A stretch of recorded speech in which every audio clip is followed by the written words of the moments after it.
Welcome to the 2025 F1 Formula One End of Season Awards, of course, hosted by yours truly, Peter on Pole. Thank you for joining me. You are in pole position as you are watching this video. We're going to be breaking down the season and giving awards to the respective drivers and teams, both good, bad, and the ugly. The Formula One season has come to an end, but we cannot end it without giving out some trophies and honourable mentions. Let's get started with the first award. Of course, it's got to be the driver of the season.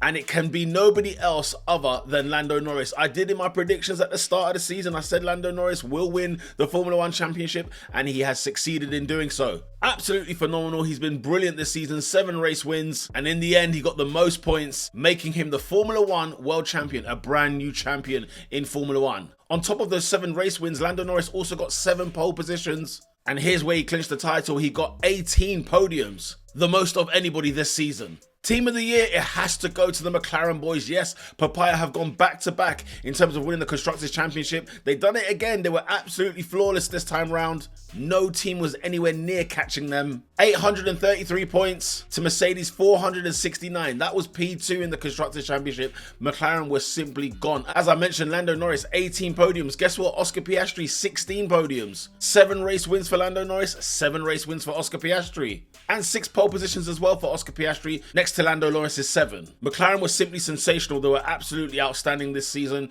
Yes, a lot has been said about their strategy. Yes, a lot has been said about them bottling things, but guess what? They've done the double. They've won back-to-back Constructors' Championships, and Lando Norris is a McLaren driver as Formula One World Champion. What about the Rookies of the Year? Listen, there was a lot of rookies brought into Formula One, 6 if you include Liam Lawson as well. You had Oliver Bearman, Bortoleto, Isaac Hadjar, who has now moved to Red Bull for 2026. Liam Lawson, Jack Doohan, Colapinto, a Jace.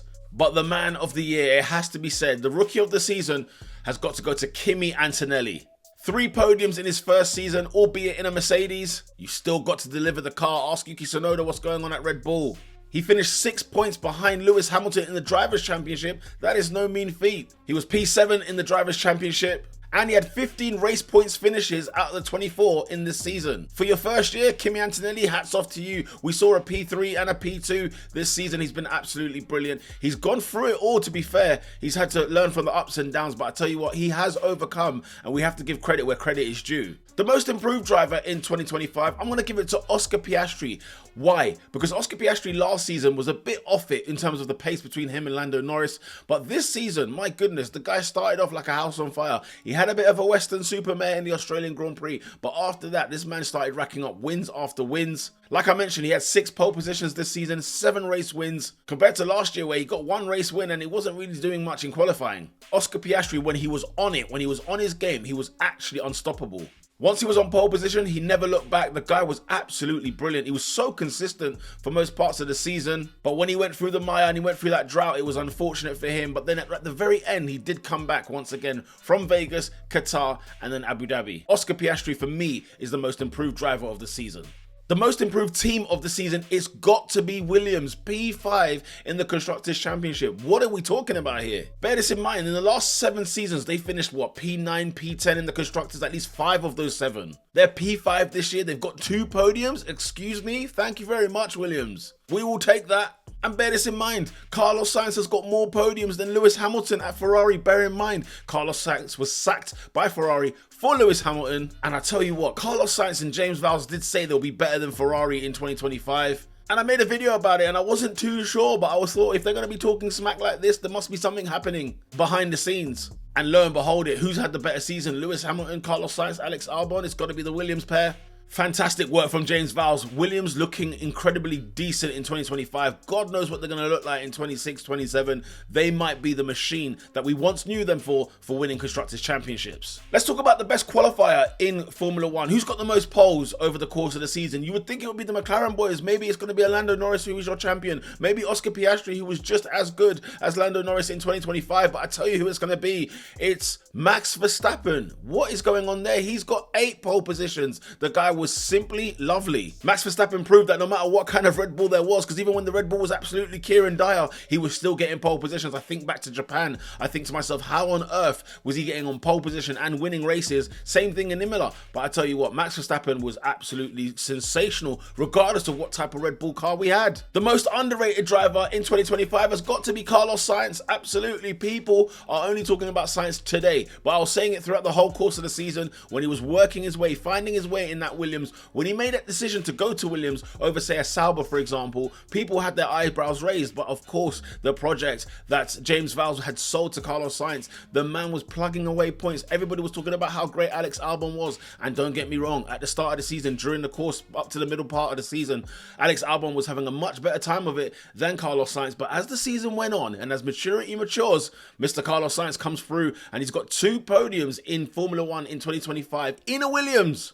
And it was only with those podium finishes that people start to put some respect on Carlos Sainz's name. Yet Carlos Sainz was lo and beholding doing the groundwork. The only problem Williams had over the course of 2025, they couldn't have both drivers doing well at the same time. When Alex Albon was brilliant, Carlos Sainz was struggling. But when Carlos Sainz is doing phenomenal scenes, Alex Albon, where are you? Let's move things on to the race of the year. There is no other race this season that I would ever put as in terms of trying to get new fans to watch Formula 1. This is the race I will show them every single season. It's got to be the Sao Paulo Grand Prix. Of course it is. Brazil always brings out the best in drivers. It sometimes brings out the worst, but it's the most entertaining track in all of the years. They've got to bring Brazil back to the final race day of the season, because honestly, dramatic scenes, what we would have had this weekend, who knows? But Max Verstappen to be out in Q1, qualifying P19, to finish on the podium, P3, outstanding scenes. The guy had 3 pit stops. I think he even had a puncture in one of those ones, but the guy was darting through the field. This time last year, he was P17, finished the race as the race winner. It's almost like, what's the driver's race of the year? Who has been the best driver? Who had the best race of their life in the season? Listen, the Sao Paulo Grand Prix, Brazilian Grand Prix, in Interlagos, whatever you want to call it, it is always delivered. Can I keep on Max Verstappen? Overtake of the year? What on earth was that on Oscar Piastri? Sensational, diabolical, all of the above. Tremendous stuff from Max Verstappen to even attempt to overtake Oscar Piastri in Imola. The way he done it as well, it was so unorthodox, it was sensational. Make sure you go back on YouTube and have a look at that overtake, because it was absolutely brilliant. Max Verstappen on Oscar Piastri at Imola, that is the overtake of the season. Let's get into a little bit of drama, shall we? The most dramatic moment in Formula 1 in 2025, it has to be McLaren as a whole. Listen, take your pick. Canada, when Lando Norris hit into the back of Oscar and crashed himself out of the race. DNF settings for a P4 finish, by the way. What about Las Vegas from the McLaren boys as well, getting disqualified, double disqualification for the plank wear? Or Qatar, when everybody pits at lap 7, the McLaren boys decide to stay out. Not due to them fault, but because of the team strategy, they decide to stay out.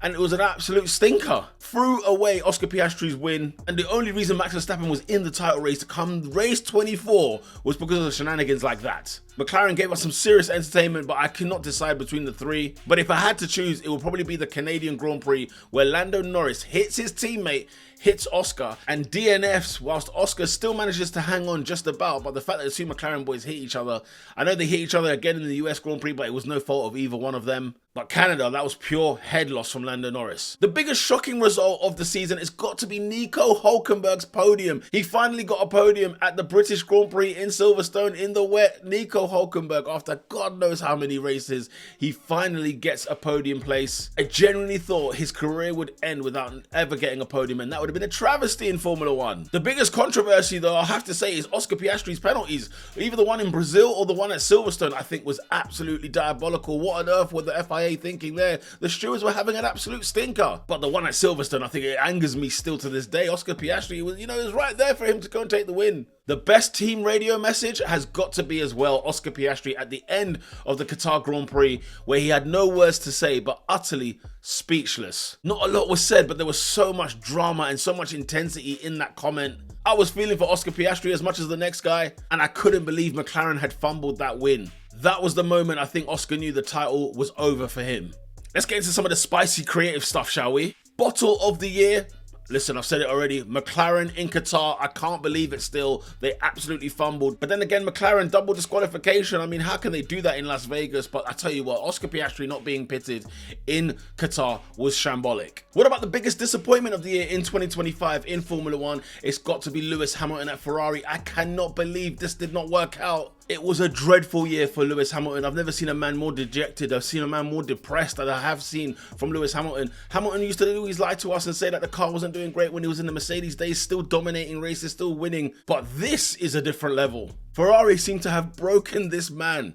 He said something about going to cry away in the summer break. I didn't understand what was going on there. I just hope in 2026 we see the real Lewis Hamilton stand up. And Ferrari, get your finger out, man. Sort it out, because even Charles Leclerc is having a horrible time with you guys as well. But that has by far got to be the biggest disappointment of 2025. Lewis Hamilton at Ferrari not working out. But let's end on a much better note. Who had the best livery in 2025? I know we did a livery ranking when all the liveries came out at the beginning of the year, but now we've had a whole season worth watching the cars go through the tracks.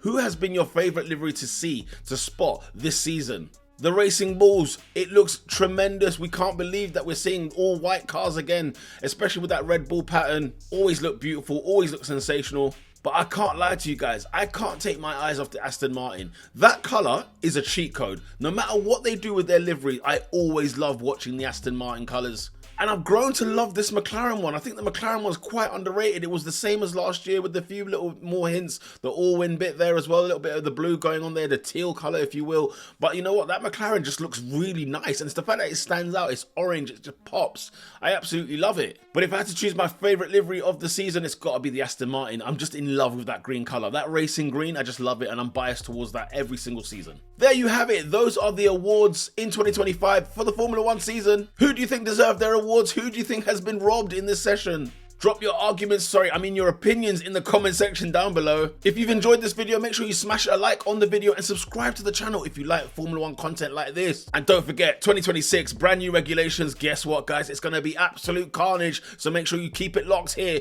on Peter on Pole. YouTube thinks you'll like this video over here, so make sure you go ahead and click on that. Thank you for watching, and until next time, lights out.